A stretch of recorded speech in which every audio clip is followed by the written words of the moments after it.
Hello everyone. तो हम लोग पढ़ रहे थे आप लोग के बुक का चैप्टर नंबर 2 पॉलिनोमियल्स।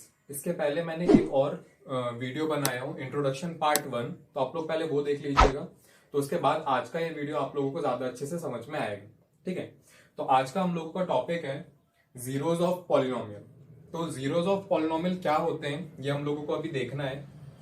तो जैसे मान लीजिए हमारे पास कोई पॉलिनोमियल है, जैसे कि एक क्वाड्रेटिक पॉलिनोमियल ले लेते हैं हम लोग। क्वाड्रेटिक पॉलिनोमियल क्या होता है, क्यूबिक पॉलिनोमियल क्या होता है, लीनियर पॉलिनोमियल क्या होता है, ये सारी चीजें मैंने इसके पहले वाले एक वीडियो में बता चुका हूं। ठीक है, तो आप लोग पहले जाकर उसको देख लीजिएगा। तो हम लोग के पास एक पॉलिनोमियल है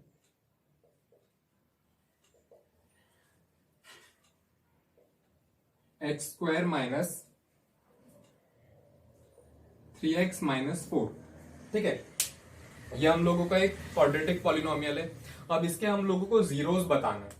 ठीक है, तो जीरोस का मतलब क्या होता है, जब कभी भी आपने कोई भी क्वाड्रेटिक पॉलिनोमियल या कोई भी पॉलिनोमियल देखा होगा, तो उसको जब कभी भी हम लोग लिखते हैं तो आपने देखा होगा कि लास्ट में हम लोग इज इक्वल टू करके जीरो लगाते हैं। ठीक है, जैसे अगर हम लोगों को क्वाड्रेटिक पॉलिनोमियल ही लिखना है तो हम लोग उसको लिखते कैसे हैं, ax² plus bx plus c is equal to zero, है ना। लास्ट में हम लोग हमेशा जीरो लगाते हैं। क्यों लगाते हैं जीरो? क्योंकि अगर हम लोग इस इक्वेशन को सॉल्व कर रहे हैं तो इस इक्वेशन को सॉल्व करने के बाद हम लोग का आंसर हमेशा क्या आना चाहिए, जीरो आना चाहिए। ठीक है, और हम लोग का जो भी वेरिएबल होता है, जैसे यहां पर हम लोग का वेरिएबल क्या है, एक्स है, तो हम लोग एक्स के जगह पर ऐसा क्या नंबर पुट करें, एक्स के जगह पर ऐसा क्या नंबर रखें, और उस नंबर को रखने के बाद इस इक्वेशन को सॉल्व करें। उस इक्वेशन को सॉल्व करने के बाद आंसर क्या आना चाहिए, जीरो आना चाहिए। तो ऐसे नंबर को हम लोग क्या बोलते हैं, उसका जीरो बोलते हैं। तो सेम वही चीज इस इक्वेशन में भी हम लोगों का वेरिएबल क्या है, एक्स है। तो अब x में मैं ऐसा क्या नंबर पुट करता हूं, x में मैं क्या ऐसा नंबर रखता हूं जिसके बाद इस इक्वेशन को सॉल्व करने पर मेरा आंसर क्या आना चाहिए, जीरो आना चाहिए।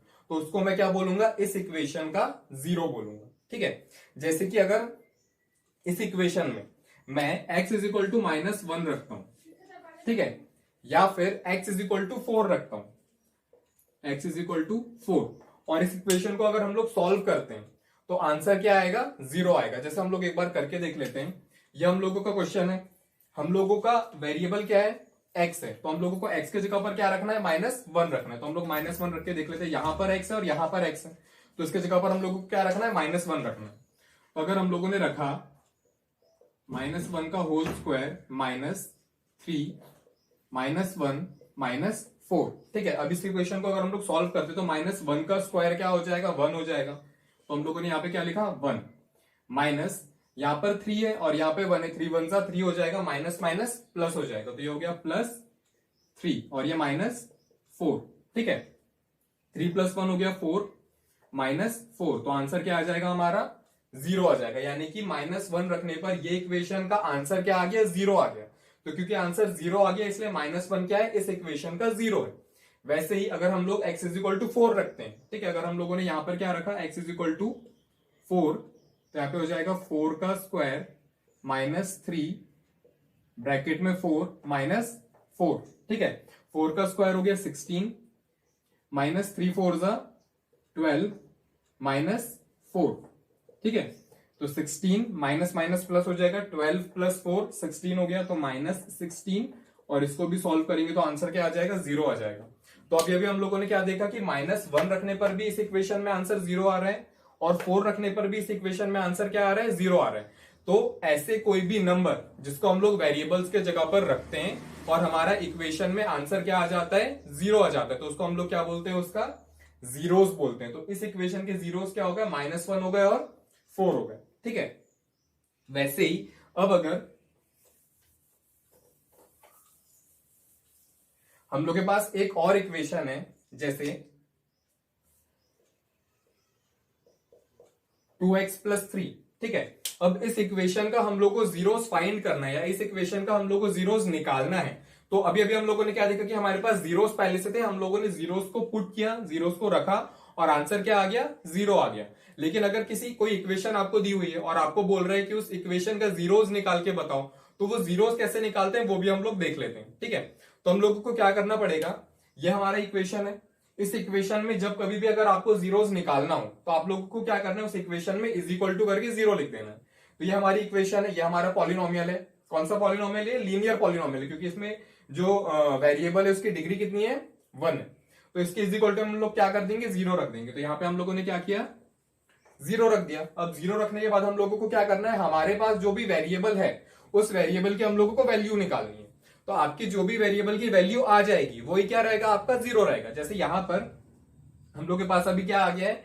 2x plus 3 is equal to 0 हो गया है। अब हम लोग क्या कर सकते हैं? तो इस 3 को इधर साइड ट्रांसफर कर सकते हैं। ठीक है, तो यहाँ पे हमारे पास क्या बचेगा? 2x इज इक्वल टू, ये 3 यहां से यहां जाएगा तो माइनस हो जाएगा, तो ये हो गया -3। अब हम लोगों को x की वैल्यू निकालनी है। तो ये 2 और x दोनों क्या है? मल्टीप्लीकेशन में। अगर हम लोगों को x की वैल्यू निकालनी है तो 2 का क्या करना पड़ेगा? यहाँ पे डिवाइड करना पड़ेगा। तो x की वैल्यू क्या आ जाएगी? x is equal to -3/2। ठीक है, तो x की वैल्यू आ गई -3/2, यानी कि -3/2 अगर हम लोग इस इक्वेशन में रखते हैं, ठीक है, इस इक्वेशन में अगर -3/2 रखते हैं तो आंसर हम लोगों को क्या मिलेगा? 0 मिलेगा। इसीलिए यहां पे -3/2 इसका क्या हो जाएगा? 0 हो जाएगा। जैसे अगर आप चाहो तो रख के भी देख सकते हो। जैसे अगर हम लोगों ने यहाँ पे रखा 2 -3/2 प्लस 3, ठीक है, ये 2 से ये 2 कैंसिल हो गया तो क्या आ गया? -3 प्लस 3, जो कि बाद में क्या हो जाएगा? 0 हो जाएगा। तो किसी भी इक्वेशन का अगर आप लोगों को क्या करना है? 0 निकालना है, तो आप लोगों को क्या करना है? उस इक्वेशन में इज इक्वल टू करके 0 रख दो, और जो भी वेरिएबल है x हो, y हो, z हो, ABC, PQR जो भी हो, उसका आपको क्या करना है? वैल्यू निकालना है। तो आप लोगों को क्या मिल जाएगा? उसका जीरोस मिल जाएगा। अब जैसे ये क्या था? एक लीनियर इक्वेशन था, लीनियर पॉलिनोमियल था, इसलिए यहां पे जो हम लोगों को 0 मिला है वो एक ही मिला है। अगर आप लोग क्या करते हो? क्वाड्रेटिक पॉलिनोमियल को सॉल्व करते हो तो आप लोगों को 0 कितने मिलेंगे? 2 मिलेंगे। अगर आप लोग क्यूबिक को सॉल्व करोगे तो 3 मिलेंगे। ऐसे अगर हम लोग आगे आगे सॉल्व करते जाएंगे तो उतने ही ज्यादा हम लोगों को जीरोस मिलते जाएंगे। ठीक है, अब इसके बाद हम लोगों को अगला जो टॉपिक पढ़ना है वो पढ़ना है geometrical meaning of the zeros of a polynomial. ठीक है, यानी कि हमारे पास अगर कोई भी एक इक्वेशन दी हुई है, भले वो लीनियर हो या फिर क्वाड्रेटिक इक्वेशन हो, तो उस इक्वेशन का अगर हम लोगों को ग्राफिकल रिप्रेजेंटेशन करना हो, उसका ग्राफ बनाना हो, ठीक है, और ग्राफ बनाकर हम लोगों को अगर देखना हो तो वो हम लोग कैसे करते हैं? तो इसके पहले वाले क्लासेस में 9th क्लास में भी आप लोगों ने देखा होगा कि जब कभी भी आपके पास कोई इक्वेशन रहती है, जैसे अगर आपके पास कोई लीनियर पॉलिनोमियल, ठीक है, तो लीनियर पॉलिनोमियल का जब कभी भी आप ग्राफ बनाते हो तो आप लोगों को एक स्ट्रेट लाइन मिलती है। जैसे ये हम लोगों का इक्वेशन है, ठीक है, इसी इक्वेशन में अगर हम लोगों ने क्या किया, इस इक्वेशन में हम लोग y इज इक्वल टू क्या रख रहे हैं? 2x प्लस 3 रख रहे हैं। ठीक है, अब अगर हम लोगों को क्या करना है? इसका ग्राफिकल रिप्रेजेंटेशन करना है, इसका ग्राफ बनाना है, तो हम लोगों को क्या चाहिए रहेगा? इसमें इसके कोऑर्डिनेट्स चाहिए रहेंगे। ठीक है, तो इसके कोऑर्डिनेट्स हम लोग मान ले रहे हैं, क्या मान रहे हैं?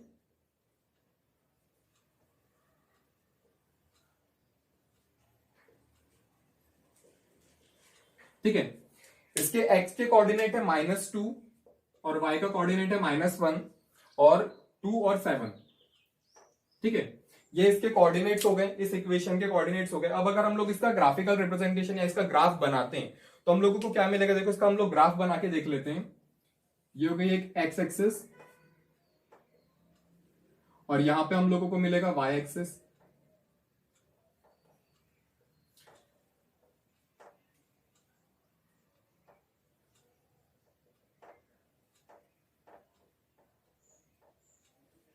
ठीक है, ये हम लोगों के दो एक्सेस हो गए, ये हो गया हम लोगों का एक्स एक्सेस और ये हो गया हम लोगों का वाई एक्सेस। ठीक है, अब इसमें हम लोगों को ये पॉइंट्स को पुट करना है। तो अगर हम लोग यहाँ पे एक्स के कोऑर्डिनेट्स देखते हैं, मतलब इसके फर्स्ट कोऑर्डिनेट अगर हम लोग देखते हैं तो हम लोगों को एक्स में क्या करना है? -2 रखना है और वाई में क्या रखना है? -1 रखना है। तो हम लोग देख लेते हैं, ये हम लोगों का एक्स एक्सेस हो गया, यहाँ पर -2 मतलब ये हो गया पॉइंट, और वाई में -1, तो -1 ये है। तो अगर हम लोगों को इसको रखना चाहते तो पॉइंट हम लोगों को यहाँ पे मिलेगा। ठीक है, अगला हम लोगों को क्या रखना है? 2 7, एक्स में 2 और वाई में 7। तो एक्स में 2 कहां पे हो गया? ये हो गया, और वाई में 7 मतलब सॉरी, एक्स में 2 हो गया ये और वाई में हो गया 7 ये। ठीक है, तो हम लोगों को पॉइंट मिलेगा यहां पर। अब अगर हम लोग इस कोऑर्डिनेट्स को अगर हम लोग एक लाइन में ड्रॉ करते हैं,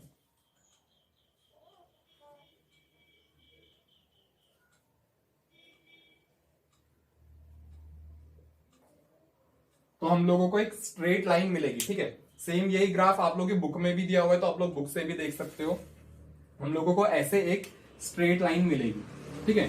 तो जब कभी भी हम लोग लीनियर पॉलिनोमियल्स का ग्राफ बनाते हैं तो हमेशा हम लोगों को एक स्ट्रेट लाइन ही मिलती है, ठीक है। ये आप लोगों ने क्लास 9 में पढ़ चुके हो।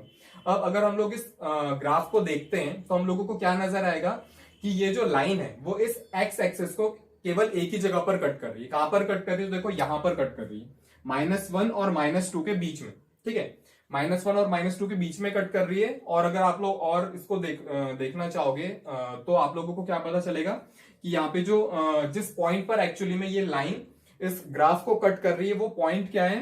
-3/2, ठीक है। अब देखो -3/2 अभी अभी हम लोगों ने निकाला था। क्या निकाला था? जब हम लोग इस 2x+3 का जब हम लोग जीरोस निकाल रहे थे, है ना, हम लोगों ने क्या किया था? अभी 2x+3 = 0 रखा था। उसके बाद x की वैल्यू निकाली थी तो हम लोगों को क्या मिला था? -3/2 ही मिला था, ठीक है। और वापस से देखो हम लोगों को अभी क्या मिल गया है?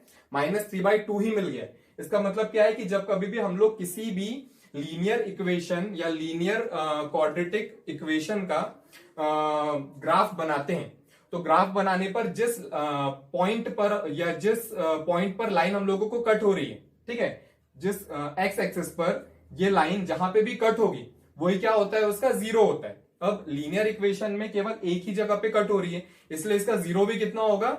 एक ही होगा, ठीक है। अब जैसे हम लोगों ने लीनियर इक्वेशन को देखा, अब हम लोगों को इसके बाद क्या देखना है? क्वाड्रेटिक इक्वेशन देखना है, ठीक है। तो एक क्वाड्रेटिक इक्वेशन ले लेते हैं। जैसे कि हम लोगों को एक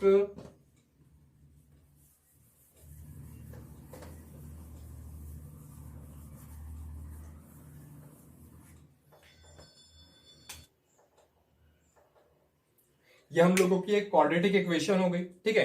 क्या है हमारे पास इक्वेशन? x² - 3x - 4। यहां पे भी वेरिएबल क्या है? x ही है। अब जैसे हम लोगों ने इसके पहले लीनियर इक्वेशन का या लीनियर पॉलिनोमियल का ग्राफ देखा था, वैसे अब हम लोग क्वाड्रेटिक पॉलिनोमियल का भी ग्राफ देखने वाले हैं।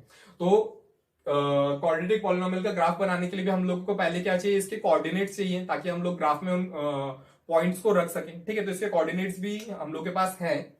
जैसे कि क्या है?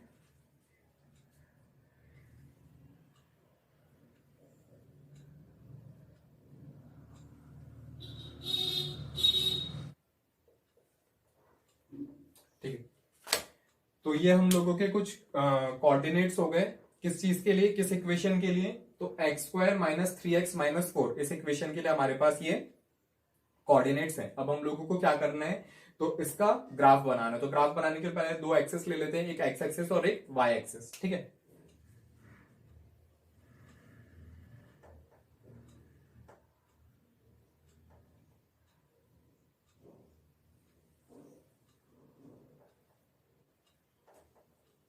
अब हम लोग इसका पहला कोऑर्डिनेट पुट कर लेते हैं, या सारे कोऑर्डिनेट्स को हम लोग पुट करके देख लेते हैं। जैसे कि फर्स्ट हम लोगों को क्या करना है? -2 और 6।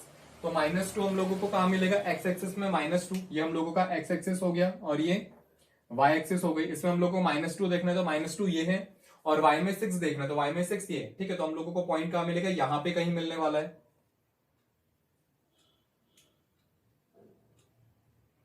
इसके बाद अगला है -1 और 0। तो x में -1 यानी कि ये हो गया, और y में 0, तो 0 मतलब यही रहेगा।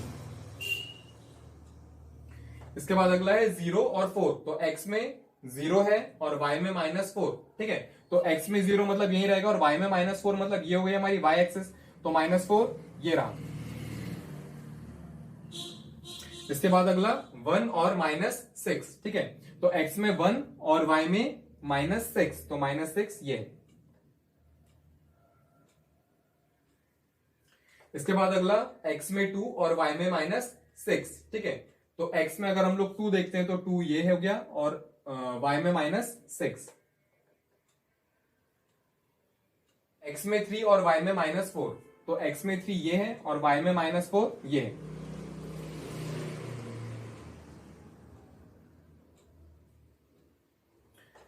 इसके बाद अगला कोऑर्डिनेट है 4 और 0। तो x में 4 जाना है हम लोगों को और y में 0, तो कोऑर्डिनेट जो पॉइंट मिलेगा हम लोगों को यहां पर ही मिलेगा। इसके बाद लास्ट कोऑर्डिनेट है 5 और 6, ठीक है। तो x में 5 ये हम लोगों का x में 5 हो गया, और y में 6, तो y में 6 ये। अब अगर आप इन सारे कोऑर्डिनेट्स, इन सारे पॉइंट्स को मिलाते हो तो आप लोगों को एक कर्व मिलेगा। ठीक है, जैसे कि अगर हम लोग इसको मिलाते हैं,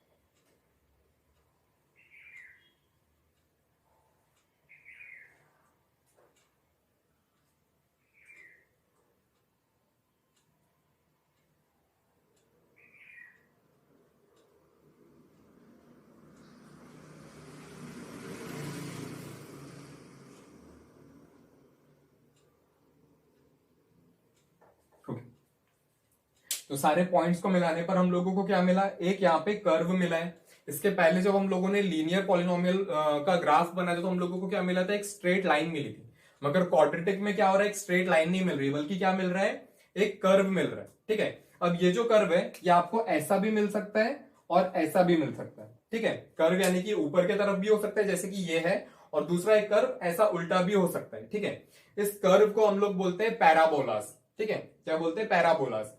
तो क्वाड्रेटिक इक्वेशन में हमेशा हम लोग को पैराबोला मिलता है, और लीनियर इक्वेशंस में या लीनियर पॉलिनोमियल्स में हमेशा हम लोगों को क्या मिलता है, एक स्ट्रेट लाइन मिलती है। और क्योंकि वहां पर एक स्ट्रेट लाइन मिल रही थी तो एक्स एक्सिस पर कितने बार वो लाइन कट हो रही थी, केवल एक बार कट हो रही थी। इसीलिए लीनियर इक्वेशन में जो जीरोस होते हैं वो भी कितने होते हैं, 1 ही होते हैं। लेकिन अगर हम लोग यहां पे देखते हैं तो यहां पर हमारे एक्स एक्सिस को ये जो कर्व है ये कितने बार कट कर रहा है, तो ये 2 बार कट कर रहा है।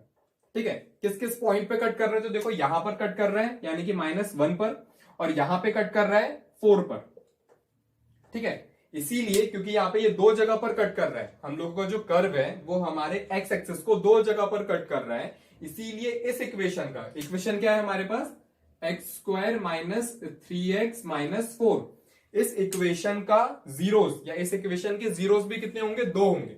क्यों होंगे 2, क्योंकि ग्राफिकल रिप्रेजेंटेशन में कर्व कितने जगह पर कट हो रहा है, 2 जगह पर कट हो रहा है, इसीलिए इसके जीरोस भी कितने होंगे, 2 होंगे। वैसे ही अगर आप लोग क्यूबिक पॉलिनोमियल का ग्राफ बनाते हो, ठीक है, तो आप लोगों को यहां पे जो एक कर्व मिल रहा है वहां पे आप लोगों को 2 कर्व मिलेंगे। ठीक है, जैसे कि ये एक कर्व हो गया और इसके बाद एक और कर्व ऐसा नीचे की तरफ रहेगा।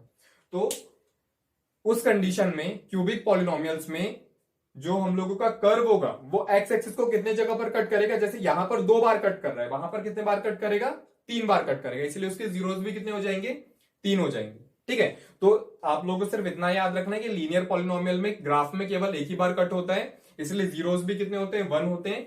क्वाड्रेटिक इक्वेशन में जीरोस कितने होते हैं, 2 होते हैं, क्योंकि ग्राफ में एक्स एक्सिस को कितने बार लाइन कट करती है, 2 बार कट करती है। ठीक है, अगर हम लोग इसका यही इक्वेशन को वापस से अगर सॉल्व करके देखना चाहते हैं कि इसके जीरोस क्या आ रहे हैं, ठीक है, तो हम लोग वैसे भी सॉल्व करते हैं तो भी हम लोग को जीरोस क्या मिलेंगे, -1 और 4 ही मिलेंगे। जैसे इस इक्वेशन को अगर हम लोग सॉल्व करके देखते हैं तो हम लोगों को क्या मिलेगा, x² - 3x - 4।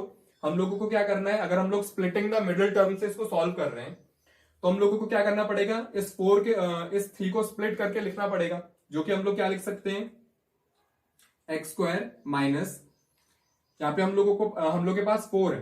ठीक है, अगर हम लोग 4 को क्या करते हैं, प्राइम फैक्टराइजेशन करते हैं तो हम लोगों को क्या मिलेगा, 2 2 और यहाँ पे 2 1 जा 2। ठीक है, तो यहाँ पे हम लोग को 3 नंबर मिल रहे हैं। अगर हम लोग क्या करते हैं, 4 और 1 इन दोनों को माइनस करते हैं तो हम लोगों को क्या मिल जाएगा, 3 मिल जाएगा। तो हम लोग यहाँ पे क्या रख सकते हैं, 4 - 3।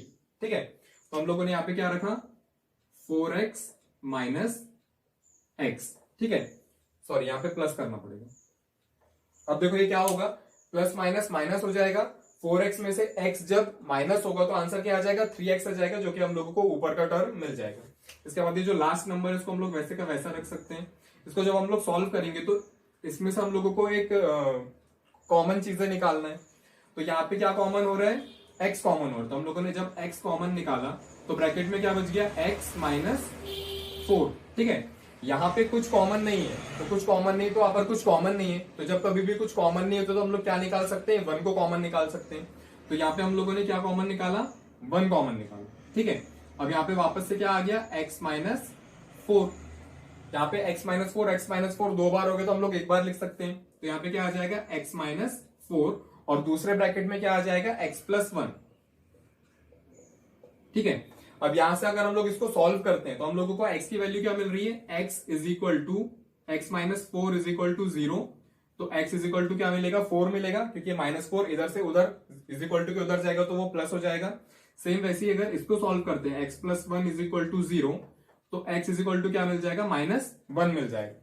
तो यहां पर जो दो नंबर आ रहे हैं x इज इक्वल टू 4 और x इज इक्वल टू -1, वही नंबर हम लोगों को यहां पर मिले थे कब, जब हम लोगों ने ग्राफ बनाया था। ठीक है, यहां पर 4 और यहां पर -1। तो जब कभी भी हम लोग ग्राफिकल रिप्रेजेंटेशन करते हैं किसी भी, भले वो लीनियर इक्वेशन हो, भले वो क्वाड्रेटिक इक्वेशन हो, भले वो क्यूबिक इक्वेशन, ठीक है, तो हम लोग को जिस भी जगह पर, जिस भी पॉइंट, जो भी हम लोग को पॉइंट्स मिल रहे हैं, जहां पर भी हम लोगों का लाइन कट हो रहा है एक्स एक्सिस को, वो क्या होता है, उसके जीरोस होते हैं। तो अब तक ये चीज क्लियर हो गई होगी।